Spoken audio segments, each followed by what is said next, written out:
Good evening, everyone. This is the Air Conservation Commission meeting, Thursday, December 3rd, 2020. Due to the ongoing COVID-19 pandemic, Governor Baker issued an emergency order temporarily suspending certain provisions of the open meeting law.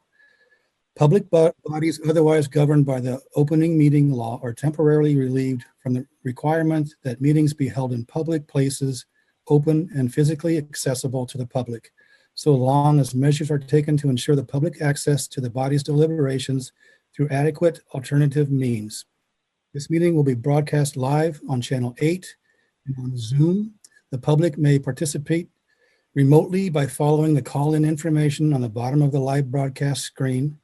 For the Zoom meeting information relating to remote participation, please contact Cindy Knox, IT Director, at cknox@ayer.ma.us or by phoning 978-772-8252 prior to the meeting.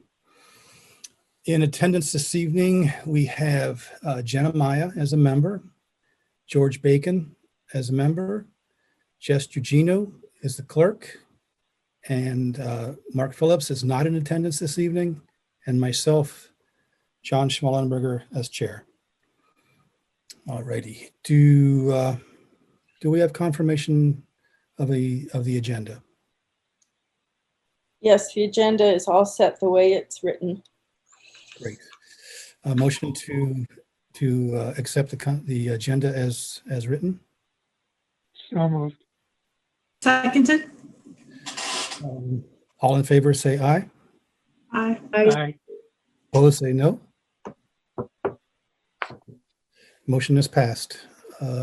Can we have the approval of meeting minutes of November 19th, 2020? Everyone read the minutes? Beautifully written, as always. Always. Any comments or corrections that anyone would like to make? Okay. Is there a motion to approve the meeting minutes as written, November 19th, 2020? So moved. Seconded. Okay, we'll take a roll call vote. Jen, how do you vote? Aye. George? Aye. Jess? Aye. Chairman votes aye. So motion is passed unanimously. Payables report.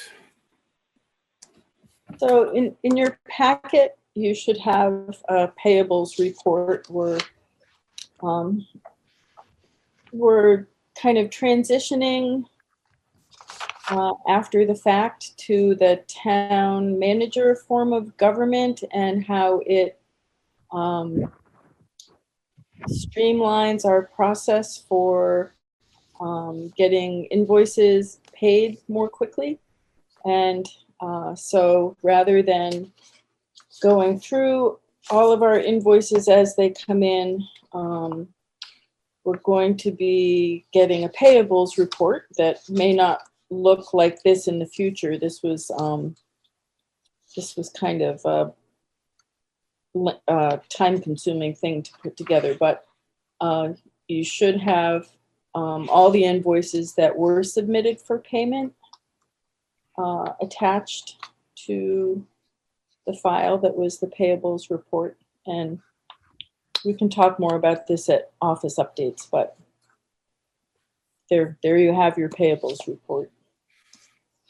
So we don't need to vote to approve paying now. It's done by Robert. Well, Robert's going to give us a one-page guidance document that there's apparently a monetary cutoff figure above which he has to approve and below which, as the department head, I can approve. Yep. So more on that later. Okay. All righty. Then our first this evening is a public meeting request DA, Railroad Right-of-Way, Vegetation Management Plan, Massachusetts Bay Transit Authority. Do we have someone from MBTA that's going to give us a presentation? Yeah, We do. There's Matt Donovan from the consulting company that has been engaged by the MBTA to represent them in this. yes. Hi, everyone. This is Matt Donovan from FTC Engineers here to represent Keolis. How are you this evening, Matt? I'm good. How is everyone? Good, thank you. What was the name of the engineering company you're with? It's FDC Engineers. Okay. Thank you. You say there were two people? Did someone say there were two? No, I think it's just me. Just you. Okay, all right. All righty, please continue. All right. So if I can share my screen, I can pull up the map that we've submitted to. We do have a vegetation management website for Keolis. It was included in the submission for the RDA, as you see here. All the different maps for the different towns in the state. I have pulled yours up here. The website also includes the 5-year vegetation management plan and the yearly operational plans. So right now, the RDA was submitted to your commission required by CMR 11 and specific sections of CMR 10 requiring us to submit these maps to confirm the boundaries of the resource areas are accurate.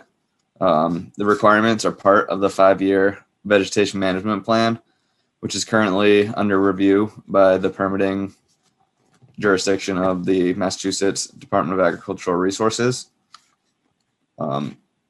As part of this 5-year plan, we do update your commission every year with certified mail of the yearly operational plans to your commission, the Board of Health, the Board of Selectmen, and the Department of Agricultural Resources. These yearly operational plans are always consistent with the 5-year vegetation management plan and go into a little more detail of the specific activities each year. The vegetation management plan includes an integrated vegetation management approach where chemical application as well as physical and mechanical methods are used to combat the vegetation. Best management practices are used throughout the plan in an effort to limit the use of the chemical application, which has been an objective for Keolis. The maps you see here are mainly made for the chemical portion of the plan.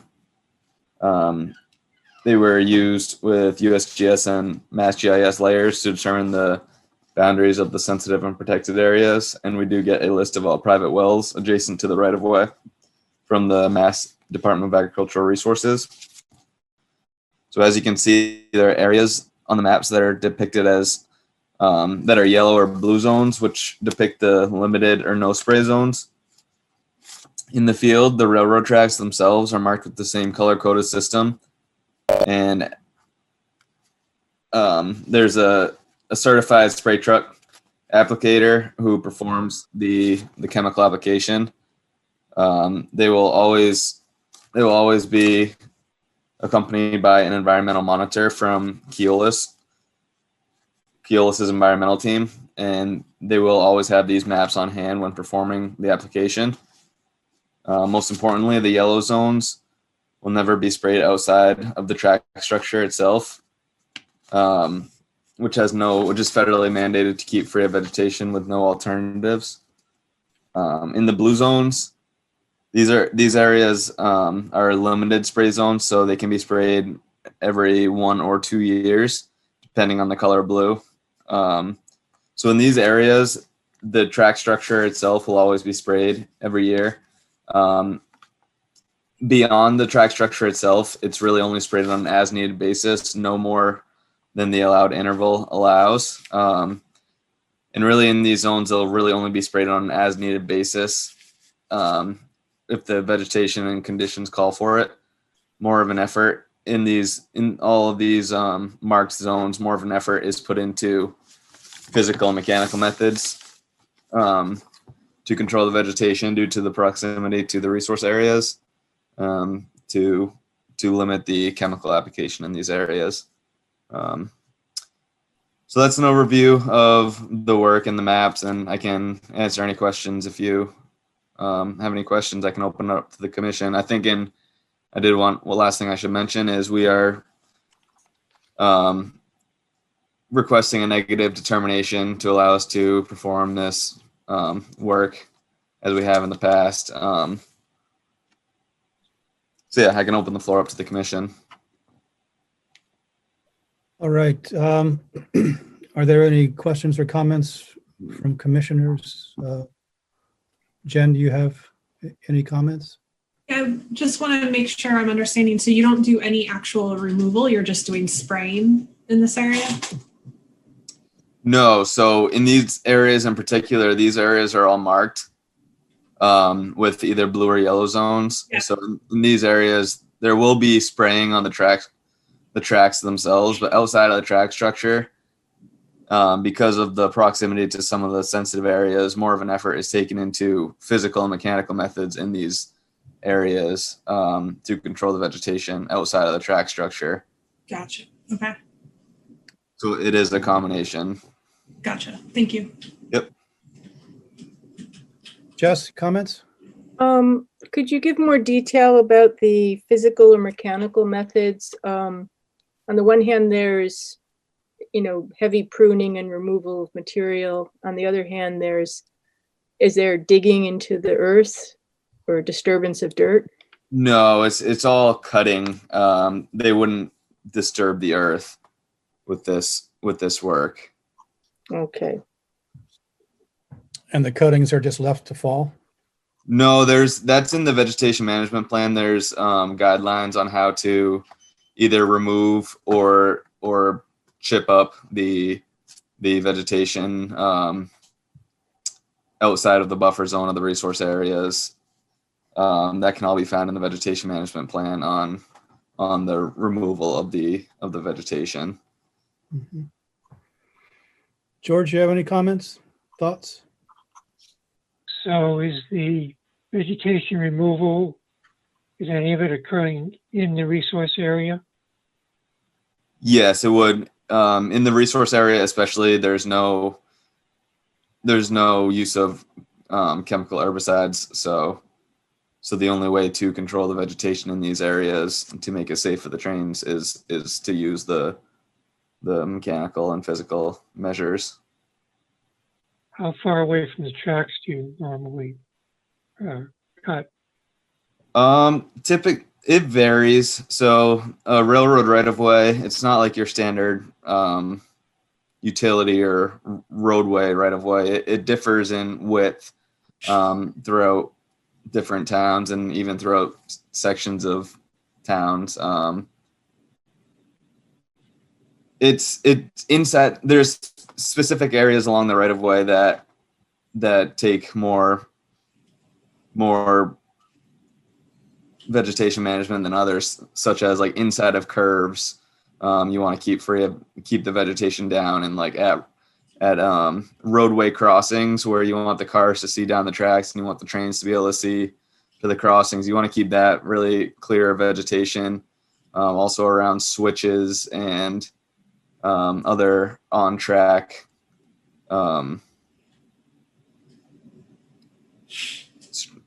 structures. And another thing they have along all the tracks is positive train control wires, and they need to keep those wires that are basically on little telephone poles. They need to keep that free of vegetation. So there's all kinds of different areas. It's a site specific for sure, and they're always taking notes and really making a plan each year on what areas in specific they need to focus on. Okay. So when you mentioned before about best management practices to reduce herbicide use, were you just referring to the cutting? Yeah, that's really the only alternative to herbicide use. The third alternative is natural, which is really can only be done on. It's tough to do, but it would be natural and like biological methods, which it's hard to employ those on the railroad. I mean, sheep is one of them. You can't do that. but you can grow some low-lying vegetation, which will not let the invasive vegetation grow, and that's done where possible, but it's really hard to get that established. So yeah, that's definitely the main method to limit the physical and mechanical methods is the main method to reduce the chemical application. Okay, thank you. Yep. When you spray, uh, what method? I'm assuming it's mounted on a car.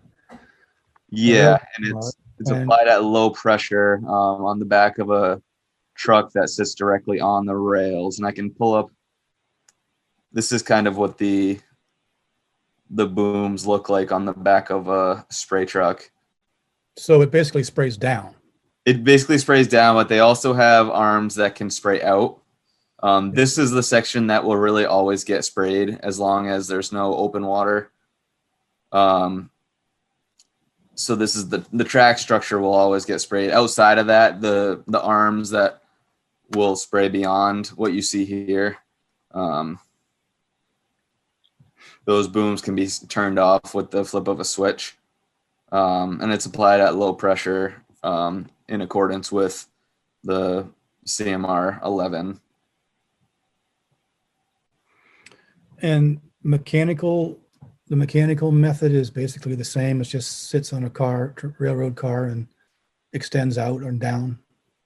Yeah, that's definitely the main method of the main method of mechanical control is on track vehicles that cut. They do, however, sometimes they'll actually go out there with chainsaws or other equipment on foot, but the majority of the mechanical works happens on the rails. So if it's not on the rails, it's fairly lightweight as far as just humans and saws. Right, for the most part. No other machinery that drives out and.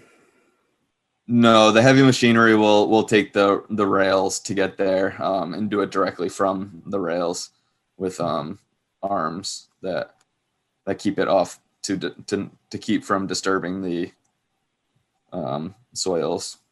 Yep. I just have one other question: is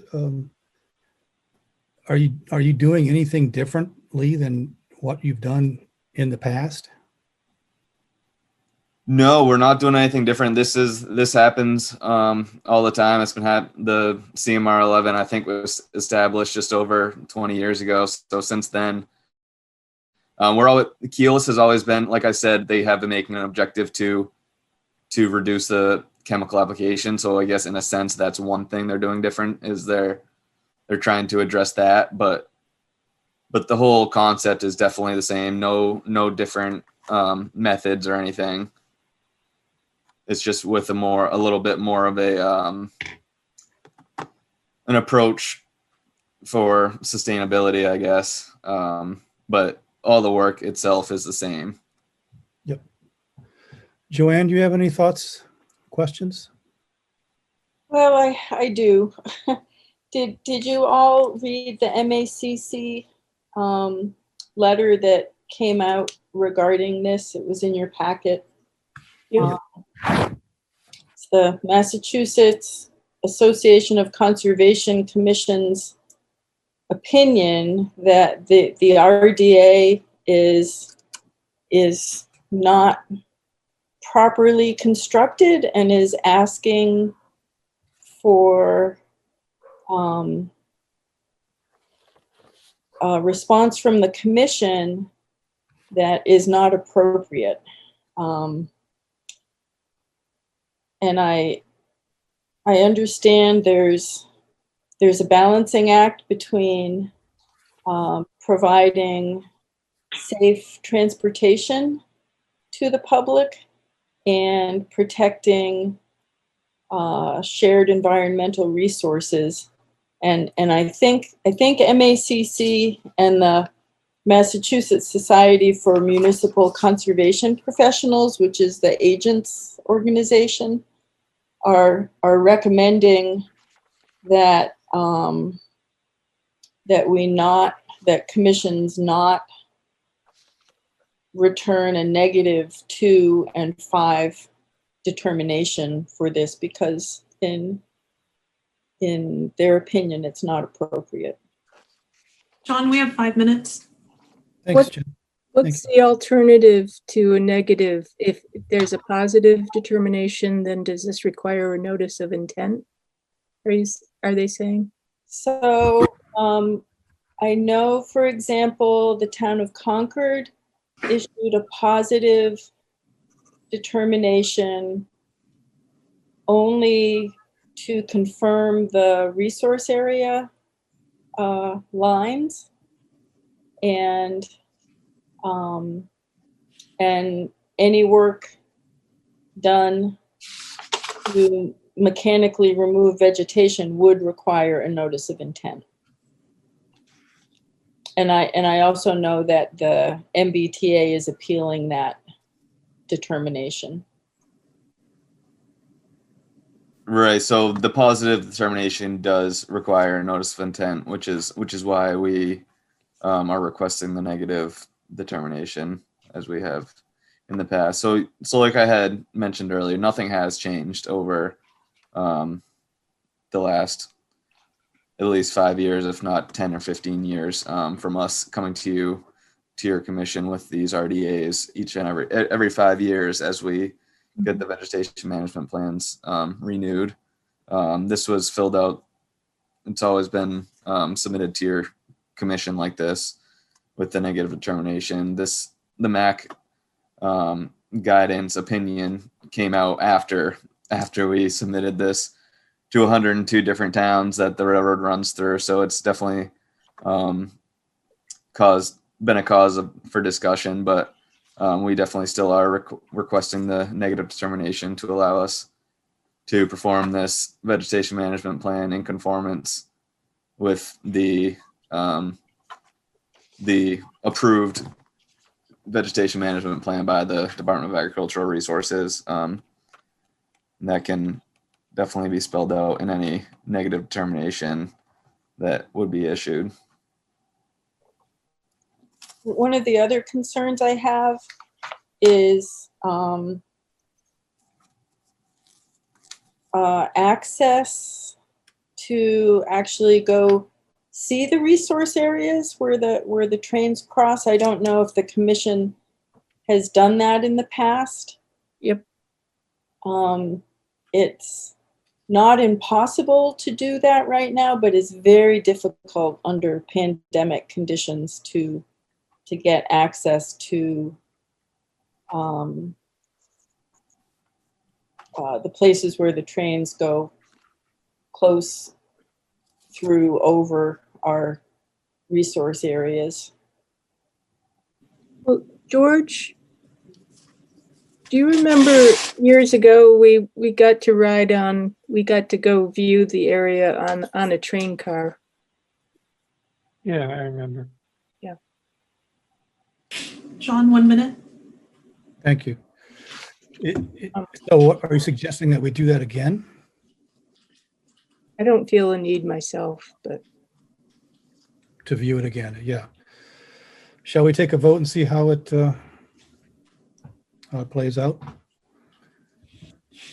Well, can I suggest to ask the applicant, we could either take a vote now, and if it ends up a positive determination, then they would have to appeal it. Yep. Or we could continue it and see how the Concord situation turns out. yeah, we could. It also might be worthwhile just doing an informal polling of the commission members to see how we all stand before deciding to take a vote or not. Okay. Jen, how are you leaning? Leaning towards aye, but no decision yet. I'm sorry, towards what? Sorry, leaning towards aye, but no official decision yet. I meaning a negative. Yes, sorry. Yeah. George?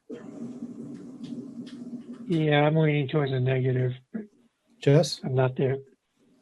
I'm leaning towards a negative also, just because if there's no digging and earth disturbance, and it is preferable to not use chemicals where it can be avoided. Yeah. Sort of leaning towards that as well. That's how I'm leaning as well. So why don't we vote and see. So is there a motion to issue a negative determination on the railroad right-of-way vegetation management plan, Massachusetts Bay Transit Authority?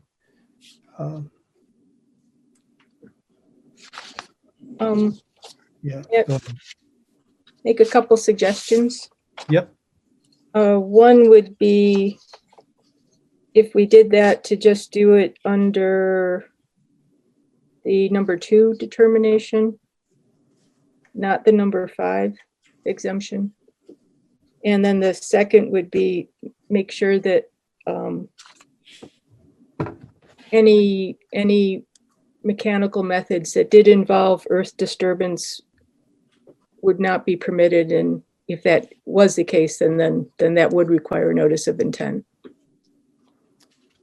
Okay. Well, I think they were clear that they don't disturb. Right. But should something arise that's unforeseen.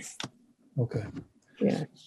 All right. Then is there a motion to issue a negative determination on the railroad right-of-way vegetation management plan, Mass Bay Transportation Authority, on determination number 2, and also, how do I say it?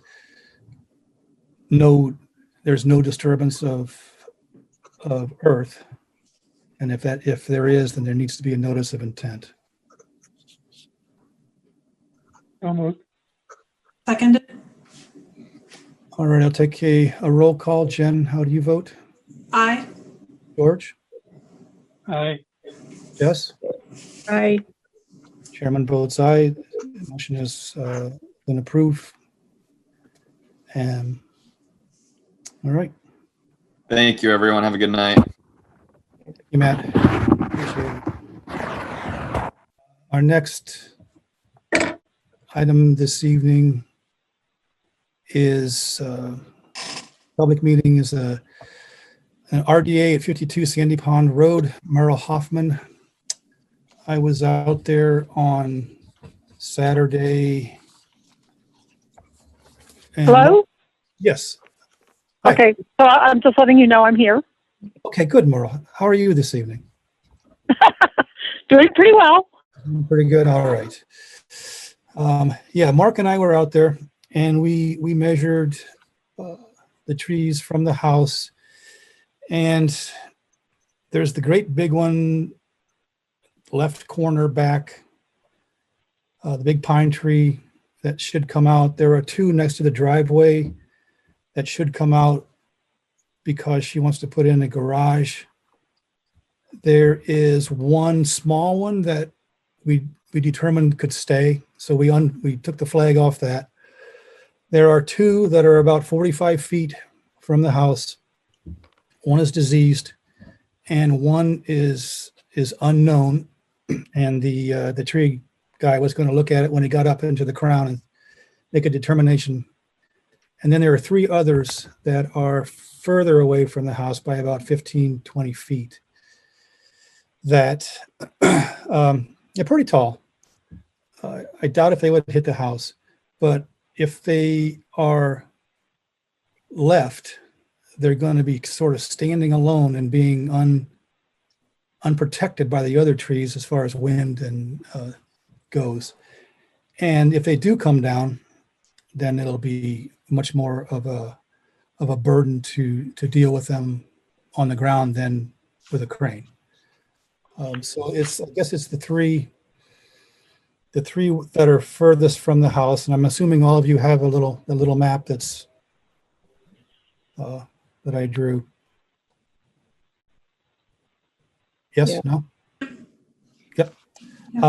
So I was just curious what your thoughts are basically on those 3 that are furthest away from the House. And Merle has also suggested or agreed that they could be left with a tall stump, 10-foot stump, to provide habitat.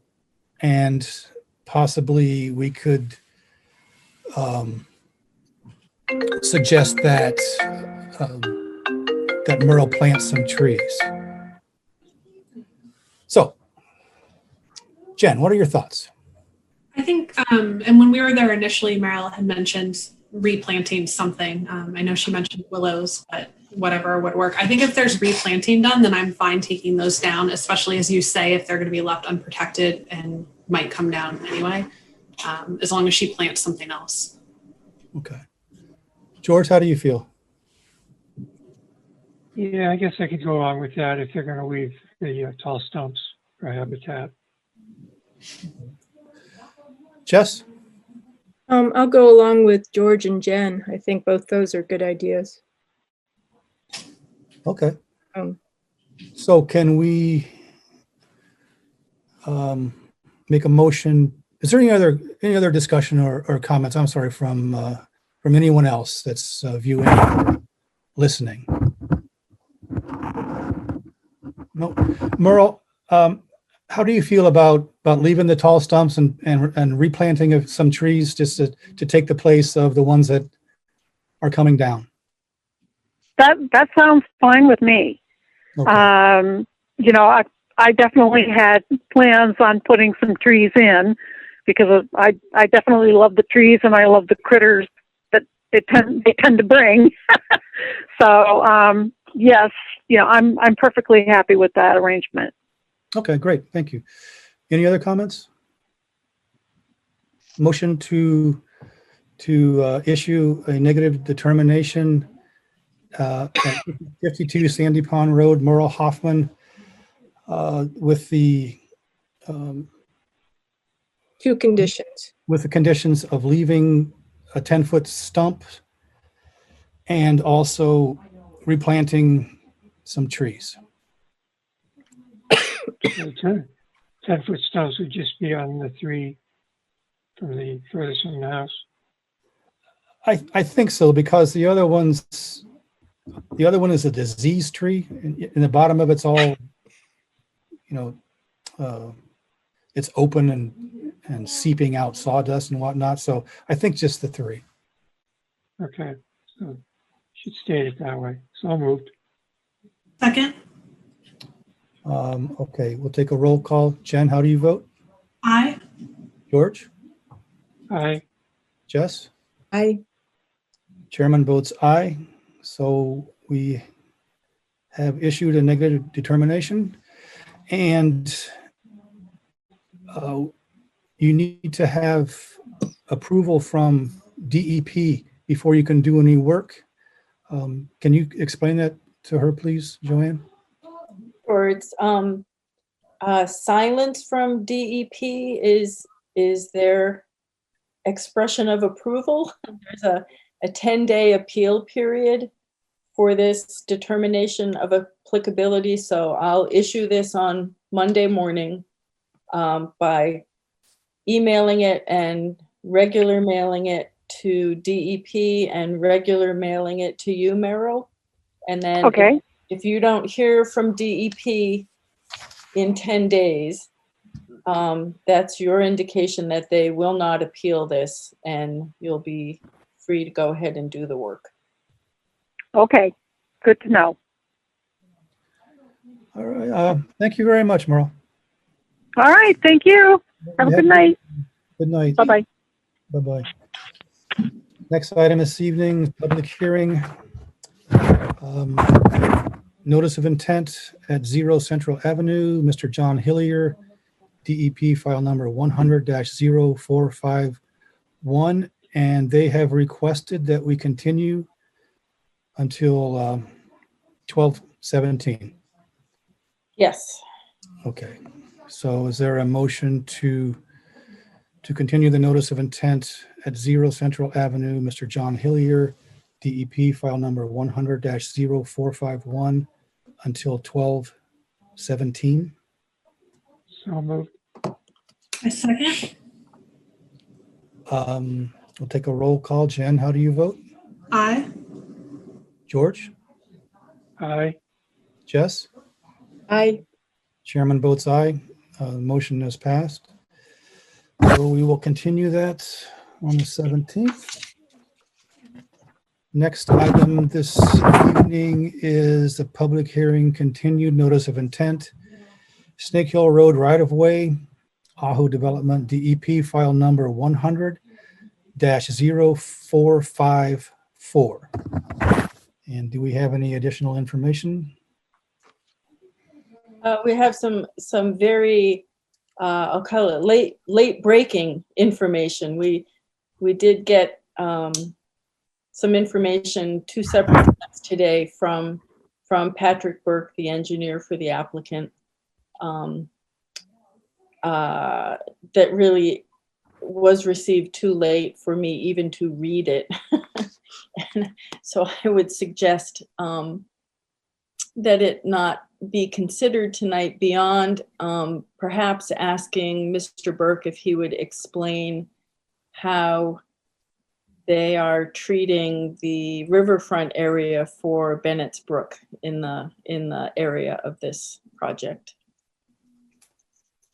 Yeah, the cutoff time for information coming in to us is Tuesday at noon, and a couple hours, is no big deal, but 2 days is not enough time for commissioners who have lives and whatever to review the information. So, yep, if you could tell us about those lines.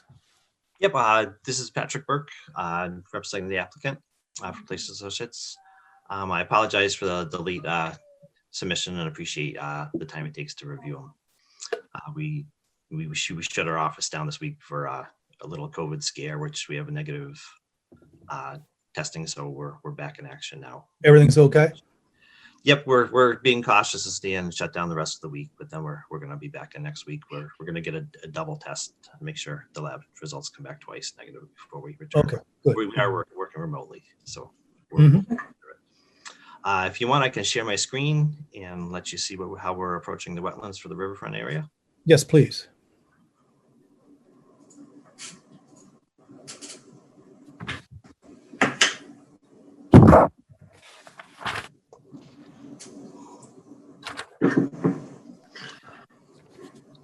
So here's the overall site. We're doing directional drilling, just to recap, water and sewer along Snake Hill Road from Shaker Road to Littleton Road. I have a blow-up picture here. Here's where we parked for the site walk on the Shaker Road side. Here's a closer up view of, we expanded the drawings to show Bennett's Brook. The directional drilling we're going to set up here and come down the road here. There's actually 2 sections of riverfront area. One is off of Bennett's Brook's bank here. And we've got the 100-foot inner riparian zone and a 200-foot inner riparian zone here. There's a culvert that goes under Shaker Road. So perpendicular to the culvert, is the cutoff for the riverfront area along this yellow line. Once it hits the pond area here, the river is discontinued. It picks up again where the old culvert was here in the light blue area. In orange is the riverfront area representing this area here too. We came off the flagged bank area here. So 200-foot riparian zone is here and 200-foot in the orange here. And it's limited by the perpendicular thinner orange lines here. And we're keeping all our work areas outside, limited to the buffer zone and outside the riverfront area. Pat, is there a little bit of, I don't know if does my cursor show? No. Oh, does it? Nope. There's a little bit of pavement cutting that is on the plan taking place inside this bit of riverfront. Am I reading the plan correctly? Nope, there's hay bale area here. So we're putting hay bales in that area, but the cutting is actually along this line outside of the riverfront. Ah, okay.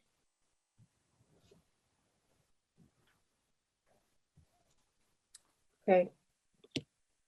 Any comments from commissioners? Questions? Well, that seems to answer things. I just wanted to have a comment or two on the contingency plan when we get there, but let's finish up with the plan here. Joanne, do you feel okay with that then? I feel better about this. I'm not sure that we ever determined that this side of the road is not Bennett's Brook. It crosses under the road in a culvert, and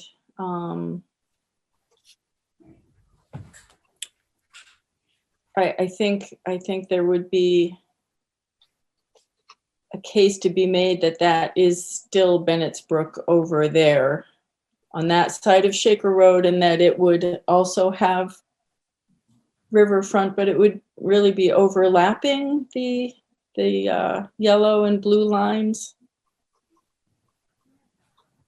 And actually, if you look at the vegetative management plans, I noticed on his plans too that the updated GIS does show Bennett's Brook discontinued through this area. If you look at the perennial line in the USGS Mass GIS plans, I think he had in his plans. Well, I'll have to check that. But I'm glad to see this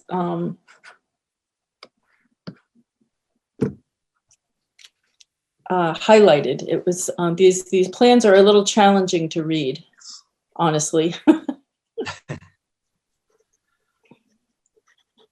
Any other comments, questions from commissioners or from anyone that's viewing or listening?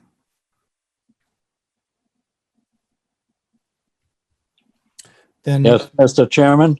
yeah, yes. Who is this? This is Daniel Tracy, Shaker Road in Oh. Harvard. Yes, Mr. Tracy. How are you, sir? I'm good, thank you. Yeah, I just joined. I thought this was going to come up a bit later tonight, so I'm sorry. I just joined the conversation, but I was hearing a bit of the question about Bowers Brook. So as far as I know, Bowers Brook, which Bennett's Brook? runs Bennett's Brook? Bennett's Brook, I'm sorry, yeah, sorry. Bennett's Brook runs down through the Shaker Village and up behind my house on Shaker Road, and then up to that bridge on Shaker Road that's then spills into what is called Shaker Mill Pond. So it is definitely connected on the Harvard side, as I think shown on that blue highlight on the map. That is Bennett's Brook, and it is in Harvard. I had some other comments on the whole proposal. I don't know if you've already reviewed everything, or whether this would be a good time to comment on other facets of this proposal. We have very limited time. Okay, I'll make it quick. I think I have two issues. One is that until the Harvard town line boundary border dispute is resolved, that I think it'd be difficult to make any decision without Harvard weighing in on this proposal and that boundary dispute to be resolved. I was just at the Harvard Conservation Commission meeting, which is going on right now, and just made them aware of the fact that this utilities discussion was going on at the Ayer Concom. The other point I would make is it looks from the plans that Joanne sent me in connection with the NOI that trench is going to be dug the drilling goes underneath that, as far as I can figure out from the drawings. And my concern is that work, notwithstanding the drilling itself, is going to be a big disruption to the wetlands, and that the whole utility line going under that Snake Hill right of way is disruptive to the wetlands, not to mention the possibility of leakage in years to come and the damage to the wetlands on that. But it also goes right through a beaver lodge that had been occupied. I'm not sure it currently is, but no doubt the beavers will reoccupy that lodge. And I just have concern too about the wildlife that will be impacted directly by the installation of these utility pipes. So those are my two concerns: the Harvard border dispute not being resolved, and the impact on the wetlands and possibly on the beaver lodge. All righty. So noted. Thank you for your input. John, we've got about 4 minutes. 4 minutes. Is there any other discussion? I just reading through the one page of the directional drilling frack out plan. I found that was sort of lacking detail. A lot of detail, including, I mean, it doesn't have any reference to note in the case of during the drilling procedures, in the case of any leakage of material, there's no reference to notification of permitting authorities. And so what I'd love to suggest would be, because we had another horizontal contingency release plan associated with directional drilling under wetlands off of Wright Road, connecting to Sandy Pond Road. And I located that document. Be happy to send that along or forward that on to you. Yep, that'd be cool. To take a look, just to have a little bit more complete plan. Any other comments? Yeah, this is Dan Aho. Am I on? Yes, sir, you are. Oh, okay. As far as the lot line dispute, I gave money to the town to hire somebody to do the lot line. The lot line was done. It was in the same spot that it was, and Harvard will not release it. I actually hired an attorney, requested for that information almost 2 months ago, and they still have not produced it. Yep. So I don't know what they're doing. They're playing games. Well, I don't know. I really do think, after talking with our town manager today, that the situation with the town line is really very separate from our consideration of this plan, and not really our jurisdiction at this point. So I do understand Mr. Aho gave money to the town of Harvard, right, Dan? I did, and then I had Yeah. to hire an Right. attorney to actually try to get that information that was done in March. Mm-hmm. And they keep saying it's not complete, but I know it was completed because I know that it was reviewed by, and I'm not going to get anybody in hot water, and basically the line where it is, and they won't respond, and they basically said it's not complete, so we don't know. And I paid for a completion of it, and then they should send my money back if that's the question, and hire their own, because I don't know what they're doing. 1 minute. All righty, thank you. Jen? Mr. Chairman, if I could just, Daniel Tracy again. Okay, you got like 10 seconds. Yep. As far as I know, the other Aho development of those townhomes along Shaker Road, there was an enforcement issue that just happened a month ago that was based on the fact that the town line dispute had not been resolved. Yeah, it was a couple months ago already. Yes, Right. Jess? And Mr. Tracy, if I'm remembering correctly, you're the one who asked the Harvard Conservation Commission to issue that order? No, that's not true. Do you know Then who? who did? I'm sorry? Then who I was requested? at the meeting where they announced that, but I didn't request that enforcement be implemented. I think I have an email that contradicts that, but All right, well, I don't think we're going to discuss that now. I believe we're out of time, and I think we need to continue this until our next meeting, so that we can review the information that we received today. So is there a motion to continue the public hearing, notice of intent, Snake Hill Road right-of-way, Aho Development, DEP, file number 100-0454 until December 17th? So moved. Okay, I'll do a roll call. Jen, how do you vote? Aye. George? Aye. Jess? Aye. Chairman votes aye. The motion is passed. We will continue this on the 17th. Thank you. thank you. Your time.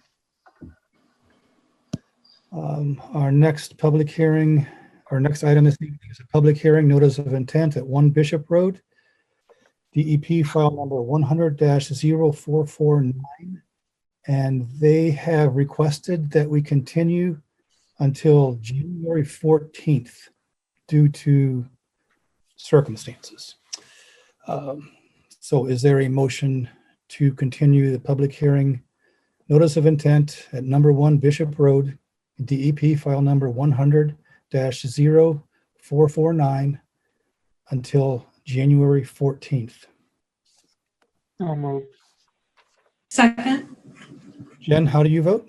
Aye. George? Aye. Jess? Aye. Chairman votes aye. Motion is passed. We will continue on in 2 meetings. Next item this evening is the discussion, conservation analysis, and conservation recommendations at 0 Washington Street. Yeah. So we have no file numbers. Okay. Do we have any information on the conservation recommendation and analysis? Well, in your packets, you should find the updated graphic. This has been, I liked how Alex Para described this whole process as collaborative today, and I think that's what we're aiming for. Everybody has a chance to weigh in on this, and that makes for a very good project in the long run, I find. So the most recent update to the graphic draft added the power line right of way that crosses the property north of the natural heritage line. And I think everyone is pretty satisfied with the state of the graphic. And John, you may want to check around with everybody to see that I've got that right. Okay, we can do that right now. Everyone have access to the map Yes. and has been able to look at it and review it. Jen, how do you feel about I think it looks good. George? I agree. Jess? The same. Yep, me too. Great. Wow. That wasn't me. It was a spam call too. All righty. Any discussion? So from the applicant's perspective, I think the graphic is fine and well done, and we appreciate the work that Joanne put into getting it done. Yep. Yeah, I think it looks great. Anyone else? Well, so the next thing I could do with the graphic then is to take off the draft designation and just change the date to December instead of November. And we could call that part of the recommendation complete if that works for everybody. Works for me.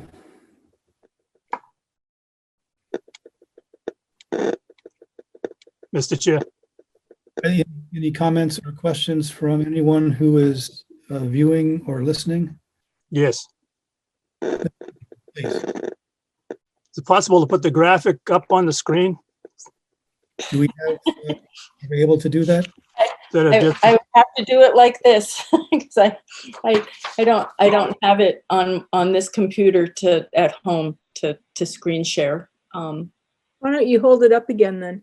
Well, I could do that. Closer?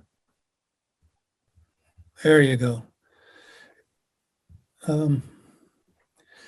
You see where the yellow stops, Ken? That Yep. flat top?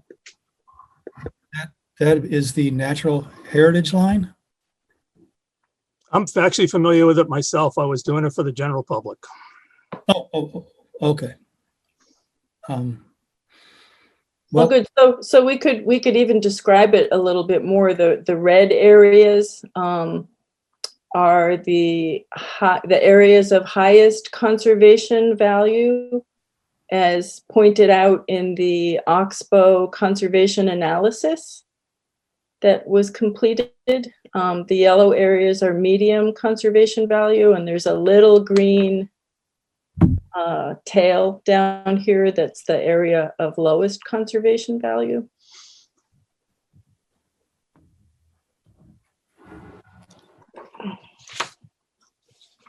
Does that work? Oh, look at what Jen did. Oh, There you go. now we're cooking. Wow. Yeah, so there we go. The area above the black dotted line is a natural heritage endangered species estimated and priority habitat for rare and endangered species mapping unit. The more blobby looking red parts are the buffer zone to bordering vegetated wetland, which under the Ayer wetlands bylaw is a resource area in itself. The star is calling out a robust connection from the subdivision into the protected open space. What else have we got? I think up at the top of the page, there's the teal colored box is pointing to some directly adjacent land that's going to be a 39-acre conservation restriction associated with a solar project that's being required by natural heritage to be set aside as permanent protection. And there's a utility line, electric line that runs in an easement through the property. It's a beautiful piece of property. Oh, it sure is. So, Mr. Chairman, if I could make a few comments while the graphic is up. Please. Thank you. So the graphic represents, at least in terms of the colored areas, represents Oxbow's, conservation analysis based upon separating out the areas based upon the Conservation Commission's guidelines. One of the things that it does not show is that there, within the red areas, there are really at least 3 and really possibly 4 different categories of land. So one is obviously, wetland resource areas according to, traditional definition. Another is buffer zone, which I recognize under your bylaw is treated as a resource area. And then, the natural heritage line and mapping is really as its name, estimated habitat suggests, is really a gross,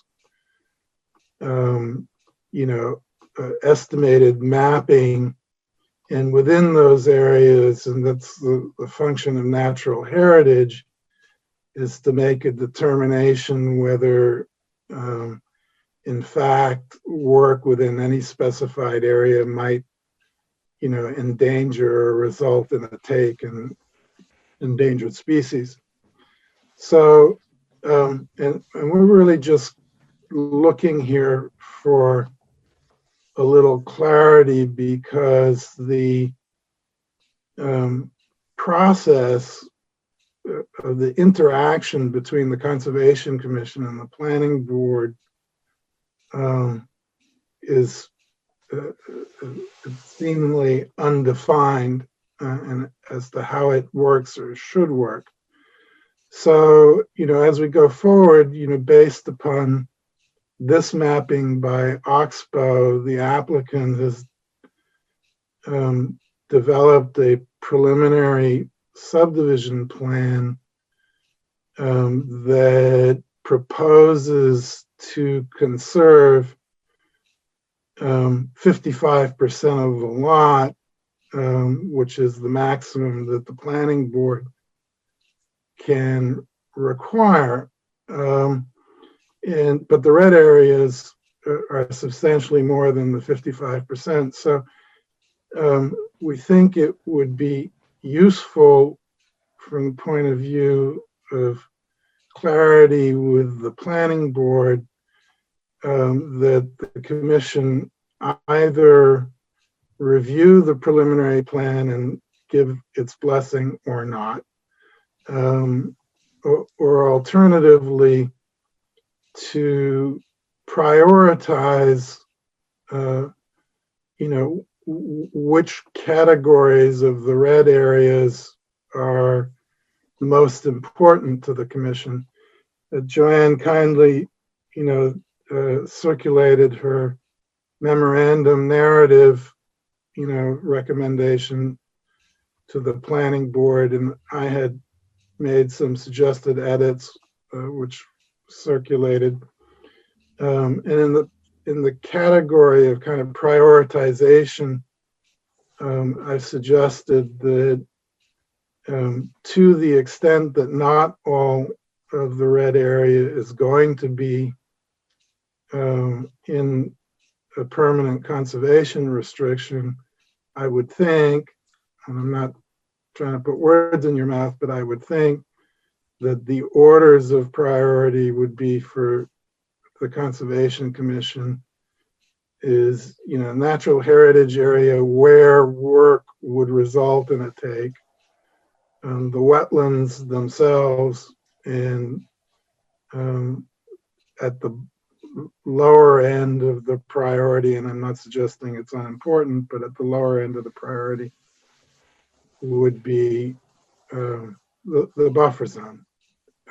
So that's really my intent in these edits that I proposed is I don't want to go to the planning board with the preliminary plan and then have the planning board say, well, we're really not sure what the Conservation Commission meant, and then we have to go back and forth. I'm trying to, simplify the process by, hopefully providing additional detail. And that's really where I'm going. I would note on the other feature, since we got the plan up, the preliminary plan, Joanne's memorandum had suggested that, the access where the star is be over a dedicated strip. The preliminary plan does show that as a dedicated strip for access to the back. I don't know if we're going to get pushed around by the planning board in terms of lotting and things like that. I just suggest it's very common to have access via an easement. I feel very confident that we could make that easement, an exclusive. If it had to be by easement, it could be an exclusive easement, so that it's obviously, like a trail entrance rather than, some dual use purpose. What do you With mean? respect, sorry, go ahead. What do you mean by dual use? Well, I mean, we have the example, I think, of the John Carroll Reserve where the access was also over proposed driveways for the house lots. And so that I could understand might be undesirable to have people who want to be using a trail to the backland to be also crossing somebody's driveway. So that's what I meant by dual use. And we could probably think of other examples, but so there's that element. I did discuss with Joanne a little bit the crossing of the utility, the power line easement with footpaths. We can, when we prepare the conservation restriction, we can reserve the right to do that. And I don't know whether or not permission would be required from the utility company, but if it is, I think the town is in a much better position to get that than we are. I just put that in the back of your minds right now, but the best we can do right now is to reserve it when we do the draft of the conservation restriction, which reminds me, I believe is your next subject matter is considering draft of neighboring conservation restriction. And if we could get a copy of that when you're pretty much ready with it, then we can try to be consistent with that one. Oh, absolutely. That's just an aside. The only other comment I really have is there is a there was some mention of the boulder. We have no intention of moving it or anything else, but it is an island unto itself. It really can't be part of the conservation restriction, but again, we have no intention of doing anything with it, so it'll be there when we're gone. Right where the glacier left it. You're right where the glacier left it. So those were the purposes of my requested edits to the memorandum. I think Joe can put up, the preliminary plan if you want to look at it and just run over those points. Yeah, I think we don't want to see the preliminary plan at this point, since the conservation recommendation is supposed to be made before people draw lot lines on the plan. We're gonna pretend the preliminary plan doesn't exist. Well, so that's where I get like completely flummoxed by this because assumedly the ultimate discussion would be the planning board reviews the plan and then says to the Conservation Commission, are you guys happy with it or not? Or do you have any suggestions? So it's here, it's not a secret. We're not trying to hide it or anything. Oh, I know, and I've seen it. But I remember having this conversation with Joe the first day that I walked the property with Joe and Scott, and Thank you, Jen. saying, we have a process here. The OSRD process is different than standard subdivision design, and I guess I would suggest to the commission that you hold off looking at the preliminary plan until we get the recommendation into the hands of the planning board, but totally your call. No, I think I agree with that. Jen, how do you feel? I'm fine waiting. George? I agree. Jess? I agree. Yep, Um, we're all in agreement with that. Could I make one request when they're set aside for the conservation restriction, the graphic for that, how much is going in the final plan winds up being set aside, that includes acreage amounts. We had that. What? Acreage amounts. Oh. Yeah, I think we had that with John Carroll Reserve. We were like, what? How much here? How much there? Or somewhere we had that issue. Just helpful to have those numbers eventually. Yeah, that's not a problem. Yeah. But I think we are all in agreement that this is a good plan that we're seeing. And the next step is to get it to the planning board. Yes, I think we should spend a little more time. Ken, the planning board meeting, or Jeff, when's the next planning board meeting? Next Tuesday. week. We're on for December 9th, right, Joe? It's Tuesday. All right, well, I bet we can polish up the language in this narrative in time for the planning board meeting if we, circulate it among the commissioners and Joe and Alex and myself to get something we're all satisfied with to the planning board in time for their meeting. Yeah. Could we just say online? I know, Alex, you wanted to delete our recommendation about discouraging the inclusion of stormwater. Yeah, so that's, I think that will wind up being planning board decision in the end, but for myself, I don't want to have us remove that as our recommendation. so let me just explain. I mean, you're going to make your recommendation as you see fit, but drainage structures are water dependent structures, and they're supposed to put water back into the wetlands. So they're almost always within the buffer zone. I mean, I can't remember one that wasn't. And the buffer zone is included in all the red areas that were shown on the plan. So you can't have it both ways. On the other hand, you're also saying you're expecting that some of that buffer zone will be used in the subdivision that will not be included.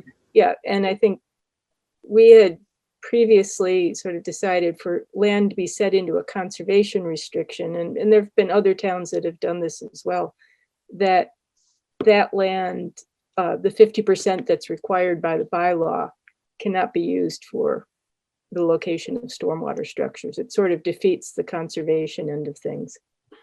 Well, so it's not at all unusual for drainage structures to be on conservation land. What is common is for town or conservation commission to require that they be completed and stabilized before the restriction is accepted, so that, the conservation commission is not inheriting a restriction with built-in problems. So I would, respectfully suggest that that should be okay. Okay. I mean, we make a recommendation. We don't tell the planning board what to do. So, I mean, you're better, from my perspective, you're better off arguing that with them. But from a conservation point of view, I personally don't want to make a recommendation that says, oh, fine, you can put stormwater structures in the conservation open space. But that's just me. That's my view. I don't know what everybody else thinks.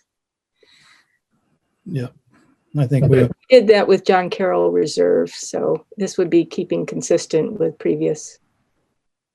Oh, in the John Carroll Reserve, the drainage structures were in the conservation area and detention basin. They were not on they did in excess of 50%. And so I guess that's the distinction, that they weren't on the they were more than the 50% set aside. So the rest, over 50% was sort of gravy for conservation. What we didn't want at the time was for structures to go on the mandated 50%, that there is at least 50% that is not touched. So if you're doing 55%, I mean, that's a different matter. So could take up 5% potentially. But I think our recommendation would be, or my view of a recommendation would be at least to maybe rephrase it so that that no stormwater structures on the minimally required 50% set aside. No, I think most we agree. Yeah. With that. Yeah. We are currently way over time. I can see smoke coming out of Jen's ears. So we are going to, what's the next step? We're going to pass this along to the planning board? I understood that Joanne was going to make a few more edits to the and circulate, and then we'll right. I guess the next step will be the planning board. Yep. Town hall is only open a short day on Fridays, but I'll work on this in the morning and get it out to everybody with the hope that we get a final product pulled together on Monday by the middle of the day that I can package together with the map and send it off to the planning board so that they can take it up at their meeting. Okay, good. That sounds good. Any other discussion before we leave this? No. Thank you very much. Yes, Yeah. Thank you for your time. Appreciate it. You're welcome. Good night. Good night. Good night. So our next item this evening is the discussion of the conservation restriction, air solar 2B, DEP file number 100-4. I'm sorry, 100-0444. Where do we stand on the conservation restriction? Well, we have Rohit with us here from Michigan, I think. That's correct. And we, at our last meeting, I think we took a straw poll to see where all the commissioners stood regarding accepting the air solar 2B conservation restriction, and it looked like it was going to be a go to me. Maybe not unanimous, but certainly 4 out of 5. So I think, and Rohit, you can chime in here as well, but I think what Rohit is looking for is confirmation from the commission that they will in fact accept the CR, which I'm going to recommend that you do accept the CR before he starts down the long and windy road of getting the CR accepted by the state. Do we make a motion and vote on it, or is it just? Well, I think that would be a good idea. Just Is to there have it in the is there any minutes. discussion? Any discussion from commissioners? Any comments from anyone that's viewing or listening? Motion, is there a motion for the Conservation Commission to accept the conservation restriction at Air Solar B, DEP file number 100-0444? Looked like somebody was just trying to call in. Oh, is there someone who's trying to? Apparently not. I see a green phone, but I don't hear anybody. I'm here, but I'm not talking about this. I had one question after this. Okie dokie. Should I make the motion again? Oh, I got it down. You've got it down? You have a comment, George? Um,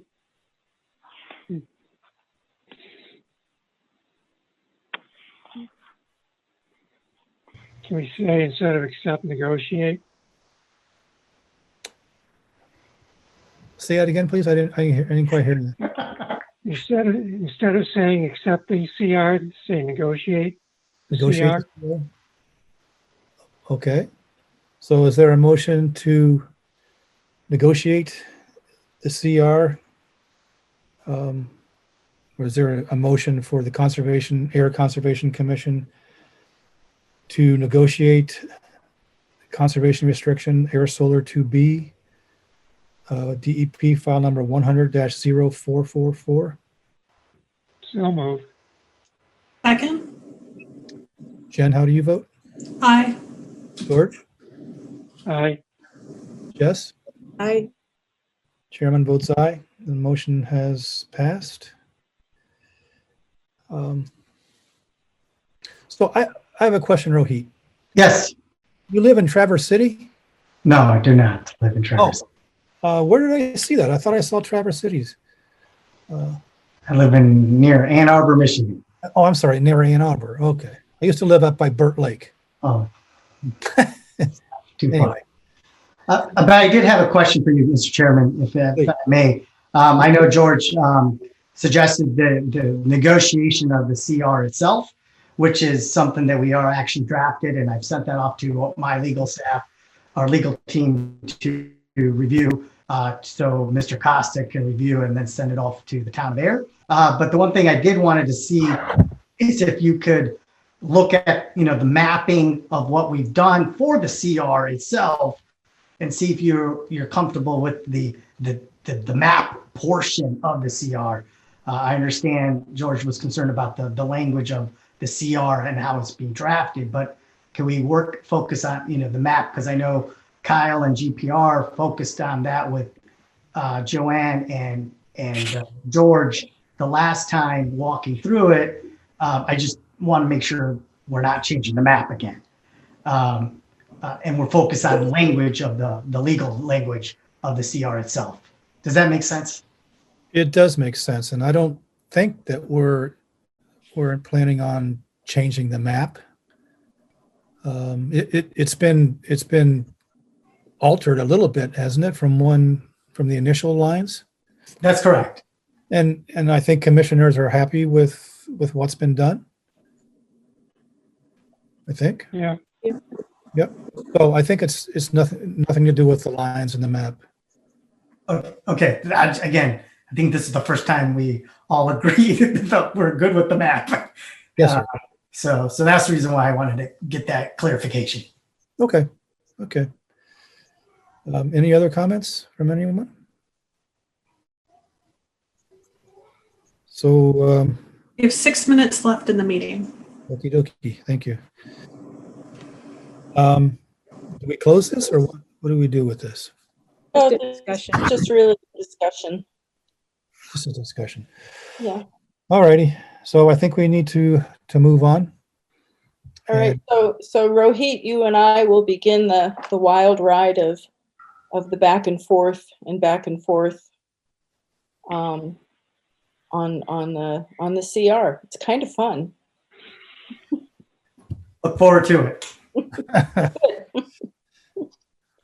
Good, nice to see you, Rohit. Thank you for being here. I had no Kyle today. So just decided to do this on my own. All right. Well, thank you very much. Have a great night, everyone. Thank you too. Appreciate it.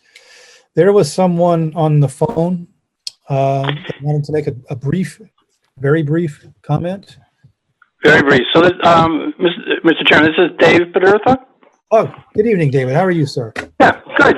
I didn't want to bring it up before when you were talking about 52 Sandy Pond because it was not really I didn't feel it was appropriate because, that was a client of yours. But on that site walk down there, does the commission have a stand or, can you consider the fact that at the old Sandy Pond end of that property and in the conservation property, which is right there as well, that there's a lot of leaf dumps, yard waste being dumped into the wetlands area. There's quite a pile going on there right now, and I didn't know if the commission had noticed it on the site walk or not. Well, I walk by there quite a bit, and I do notice it. I'm assuming. And that is a conservation property, and I'm wondering why they're being allowed to dump. Well, they're being allowed to dump because we haven't told them not to dump. And Well, I understand. And is that something that the Conservation Commission can put up one of their signs? I don't know. Can we do that, Joanne? Oh, Our property, right? I think we sure can do that. Then we will do that.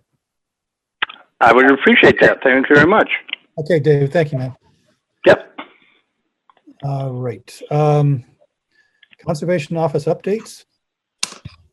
We have How many seconds do we have, Jen? 3 minutes. 3 minutes. 3 minutes. 3 minutes. All right. Well, so We have to approve, do we have to vote on the budget? yes, actually, let's do that. And so the budget in Ayer is a process. It unrolls over the next several months. The first deadline that departments have to meet is tomorrow with this preliminary sort of budget worksheet that I sent you. We've been directed, commanded really to present a level funded budget except for any contractual obligations like step increases in salaries. So what I sent you is a level funded budget.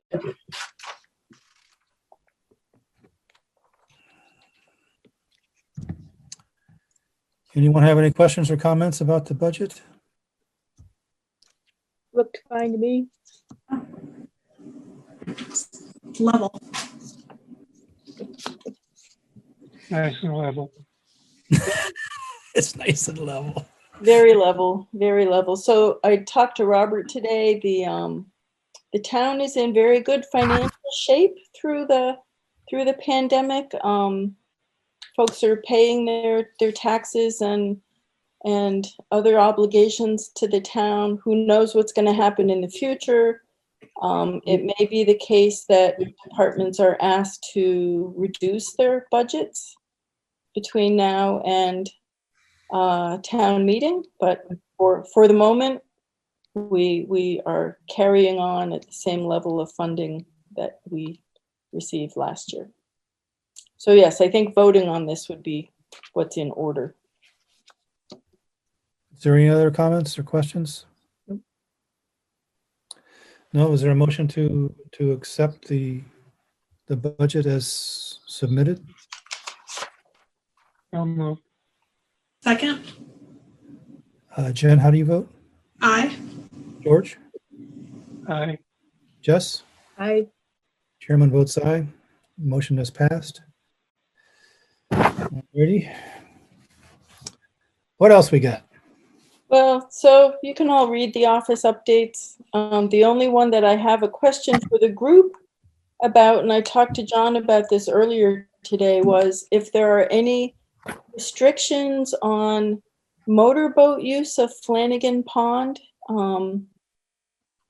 We've had 2 questions about this in the last 10 days or so, and I don't have any idea. Anybody? I think it's so shallow, it's sort of at your own peril to even do so. Yeah. I've only seen one vehicle or one pontoon boat, a little guy with a gas motor, and you can walk faster than that thing goes. So it's,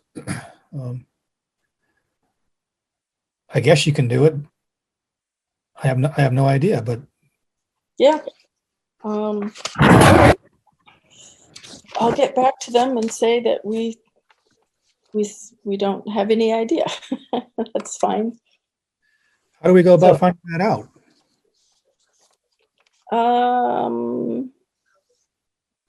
I don't know. Yeah. I'll Okay. ask Robert. I can ask the police department. Yeah.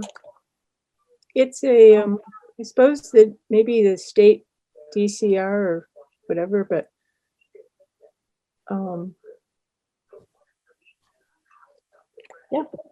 Okay. So, Yeah. Looks like we're at time. Time plus 1 minute.